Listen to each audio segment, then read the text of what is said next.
موعد مباريات الدوري المصري الممتاز وأولى مباريات الدوري موسم 2020-2021. قبل ما نبدأ الفيديو بعد إذن حضراتكم اعملوا لايك للفيديو واشتركوا في القناة لو حابين يوصل لكم كل مواعيد المباريات الجديدة. موعد مباراة نادي إنبي ونادي أسوان والقنوات الناقلة للمباراة.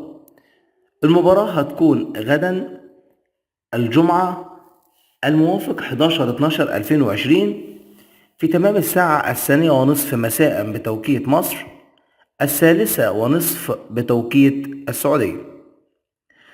المباراة التالية نادي طلائع الجيش والجونة غدا الجمعة الموافق 11/12/2020 في تمام الساعة 5 مساء بتوقيت مصر، 6 بتوقيت السعودية.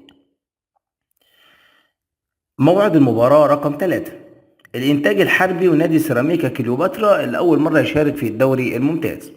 المباراة هتكون غدا الجمعة الموافق 11/12/2020 في تمام الساعة 7:30 مساء بتوقيت مصر، 8:30 مساء بتوقيت السعودية.